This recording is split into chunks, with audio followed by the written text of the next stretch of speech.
Praise the Lord. ஆண்டவரும் அரும் இரட்சகருமா இருக்கிற இயேசு கிறிஸ்துவின் நாமத்தில் உங்களுக்கு அன்பின் வாழ்த்துக்களை நான் தெரிவித்துக் கொள்ளுகிறேன். கர்த்தர் நம்மை நினைத்திருக்கிறார். அவர் நிச்சயம் நம்மை ஆசீர்வதிப்பார். அல்லேலூயா. நெகேமியாவின் 52 நாட்கள் ஜெபம். இன்றைக்கு 10வது நாள். இந்த 10வது நாளில் ஆண்டவர் நம்மோடு கூட பேசுகிற ஒரு வார்த்தை, தேவ ஜனங்களில் இரக்கம். அல்லேலூயா. ஆமென், ஸ்தோத்திரம். நம்முடைய ஆண்டவர் இரக்கத்தை காண்பிக்கிற தேவனாயிருக்கிறார். நெகேமியா 5ஆம் அதிகாரம் 1வது வசனத்திலிருந்து நீங்க வாசித்து பார்ப்பீர்கள் என்று சொன்னால், தங்கள் சகோதரர் மேல் பெரிய கூக்குரலிட்டார்கள் என்று சொல்லி நாம் பார்க்க முடிகிறது. அல்லேலூயா. நம்பினவர்கள், கூட இருக்கிறவர்கள், கூட துணையாக இருக்க வேண்டியவர்கள், ஆமென் ஸ்தோத்திரம், கூட ஆதரவா இருக்க வேண்டியவர்கள்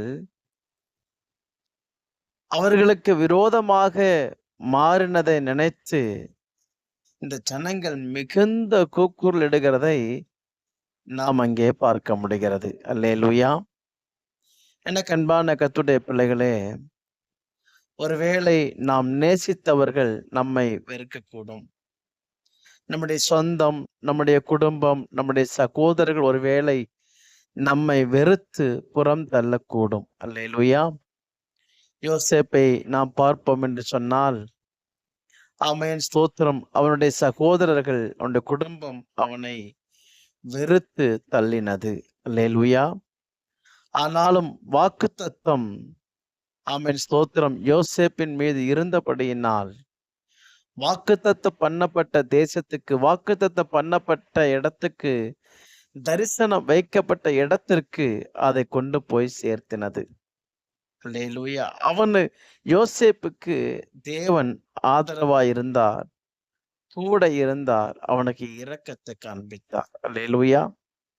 இந்த ஜனங்கள் அது போல தன்னுடைய சொந்த சகோதரர்கள் இப்படி செய்கிறார்களே என்று சொல்லி அவர்கள் புலம்புகிறதையும், அவன் ஸ்தோத்திரம், அவர்கள் என்னென்ன கஷ்டங்களை பட்டார்கள், என்னென்ன செய்தார்கள், எதையெல்லாம் இழந்தார்கள் என்று சொல்லி அங்கே கீழே சொல்லி கொண்டு வருகிறதை பார்க்க முடிகிறது. அல்லேலூயா. இந்த வார்த்தை நெகேமியாவுடைய காதுக்கு போகிறது. நெகேமியா மிகுந்த கோபமடைந்து அவர்களை கூப்பிட்டு கேட்கிறான், ஏன் இப்படி செய்கிறீர்கள் என்று சொல்லி கேட்டு, இனி இப்படி செய்யக்கூடாது என்று சொல்லி, ஆமென் ஸ்தோத்திரம், அவர்களை அனுப்பின காரியத்தை நாம் பார்க்கிறோம்.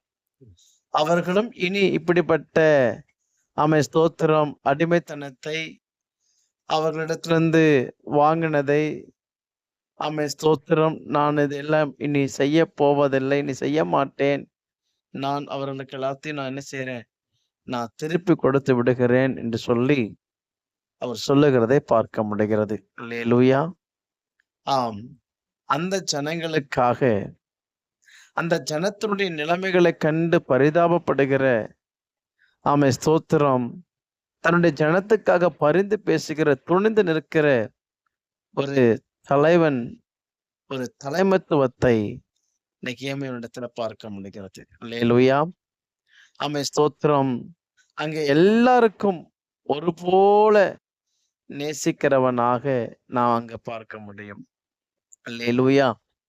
அங்கே அந்த ஜனத்துக்கு, கஷ்டப்பட்ட ஜனங்களுக்கு, வேதனை அனுபவித்த ஜனங்களுக்கு ஒரு ஆதரவாய் இருந்தது போல, எனக்கு அன்பான கர்த்தருடைய பிள்ளைகளே, இன்றைக்கு ஒருவேளை இப்படிப்பட்ட நிலைமையில் தள்ளப்பட்டிருக்கிறீர்களோ, உங்களை வெறுக்கிறாங்க, உங்களை தள்ளுகிறாங்க, உங்களை ஒதுக்குகிறார்கள், உங்களை புறக்கணிக்கிறாங்க, உங்களை அற்பமா எண்ணுகிறார்கள், இப்படி பல காரியங்கள் நினைத்து நீங்க வேதனைப்பட்டு கொண்டிருக்கலாம்.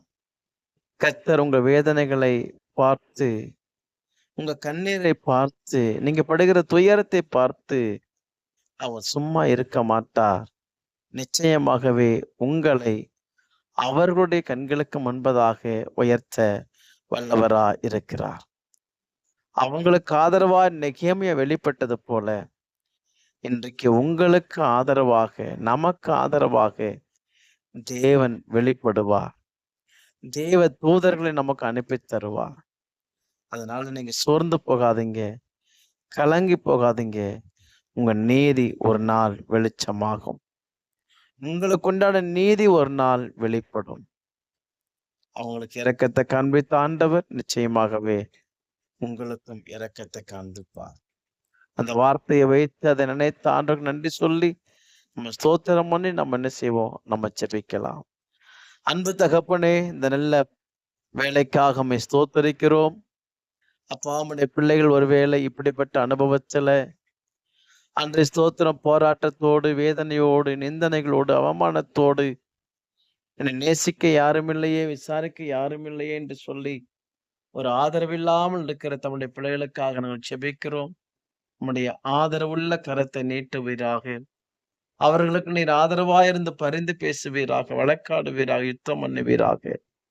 தம்முடைய ஜனத்துக்கு நீதி செய்ய வேண்டுமாய் ஜெபிக்கிறோம். இயேசு கிறிஸ்துவின் நாமத்தில் ஜெபிக்கிறோம் பிதாவே. ஆமென். God bless you. கர்த்தர் உங்களை ஆசீர்வதிப்பாராக. ஆமென்.